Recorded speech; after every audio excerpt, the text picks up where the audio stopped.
नमस्कार, मैं Atul Upadhyay 24 Moon Times News में आपका स्वागत है। इस फोटो को आप देखिए। अब हम आपको रेल के इंजन और बोगी के बीच में दबकर मारे गए अमर कुमार की कहानी बताएंगे।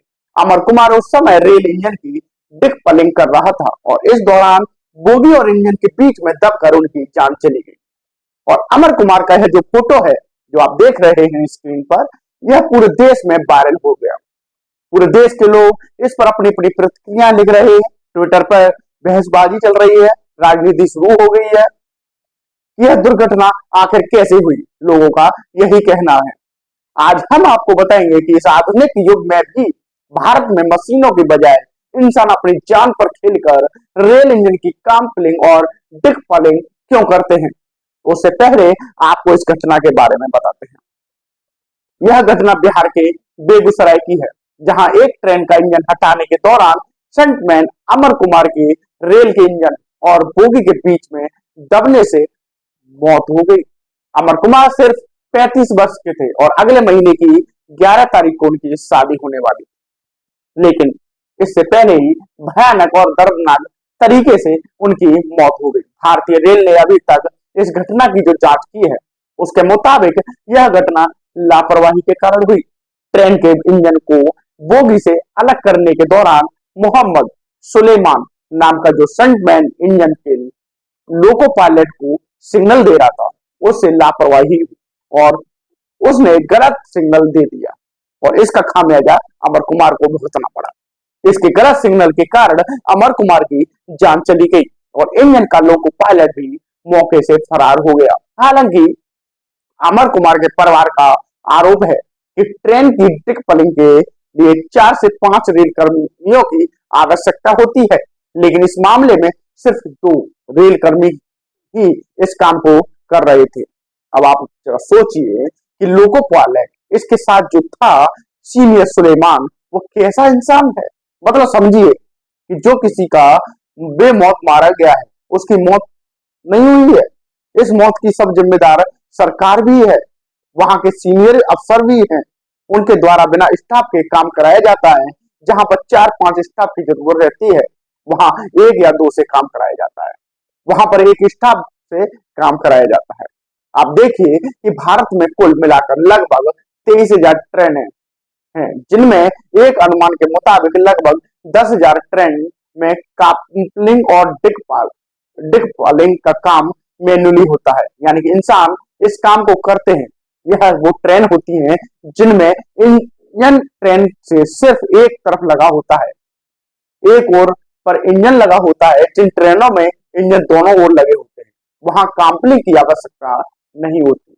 लेकिन जिन ट्रेन में सिर्फ एक इंजन लगा होता है, उनमें काम्पलिंग की आवश्यकता होती है। इसमें ट्रेन का एक चक्कर पूरा होने के बाद इसके इंजन को बोगियों से अलग करके दूसरी तरफ ले जाया जाता है और बाद में दूसरा चक्कर पूरा होने के बाद इस इंजन को खोलकर आगे की तरफ से लगा दिया जाता है। यह प्रक्रिया वैसे तो काफी सुरक्षित मानी जाती है, लेकिन इसमें खतरा भी कई बार हो जाता है।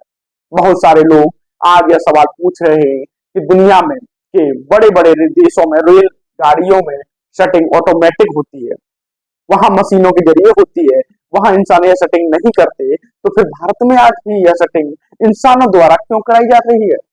तो ऐसा नहीं है कि भारत में सेटिंग के लिए यह आधुनिक व्यवस्था नहीं है।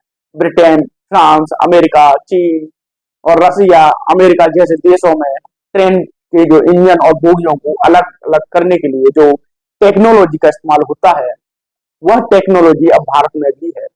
भारत में लगभग 13,500 ट्रेन ऐसी हैं जिनमें दोनों तरफ इंजन है और यही कारण है कि इन ट्रेनों के इंजन को डिटैच करके अलग अलग करना पड़ता है। लेकिन 10,000 लगभग 10,000 यात्री और मालगाड़ियां आज भी हमारे देश में ऐसी हैं जिसमें इसी शटिंग प्रक्रिया के तहत इंजन को बोगियों से अलग करना होता है और इसके लिए रेलवे में शटिंग पार्ट्स की भर्ती होती है और इन नौकरियों के लिए लाखों युवा लाइन लगाकर खड़े होते हैं। तो हमारे देश में आज भी जो शटिंग वोटर है, यानी जो इस शटिंग को करते हैं, अपने हाथों से करते हैं, मैन्युअली करते हैं, आज भी बाकायदा उनकी नौकरियां निकलती हैं। उनके लिए लोग, हमारे जो युवा हैं, वह लाइनों में लगते हैं और कठिन परिश्रम करते हैं और यह आज भी एक नौकरी का एक बहुत अच्छा ऑप्शन माना जाता है। भारतीय रेल में वर्ष 2019 में सटिंग पोर्टर समेत अलग अलग पदों के लिए 63,000 भर्तियां निकली थी, जिनके लिए लगभग 1,90,00,000 युवाओं ने आवेदन किया था।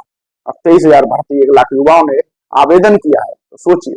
और इसी का कारण यह है कि जब भी कोई युवा बतौर सटिंग पोर्टर रेलवे में भर्ती होता है तो उसको ऑपरेटिंग विभाग में प्रमोट होने की संभावना काफी अच्छी होती है। और यही कारण है कि हमारे देश के युवा इतना जोखिम होने के बावजूद जो जोखिम से ज्यादा प्रमोशन को ध्यान में रखकर, जोखिम से ज्यादा नौकरी को ध्यान में रखकर भारतीय रेल में सटिंग पोर्टर बन जाते हैं। और अमर कुमार ने भी यही किया और उसने अपने पिता के निधन के बाद रेलवे में यह नौकरी मिली थी। उसके पिता की जगह उसे नौकरी मिली थी। लेकिन इस घटना के बाद अब सवाल यही है कि भारत में सटिंग की यह प्रक्रिया पूरी तरह से खत्म कब होगी। यह तो सोचने वाला और आने वाला टाइम ही बताएगा। आज के लिए सिर्फ इस वीडियो में इतना।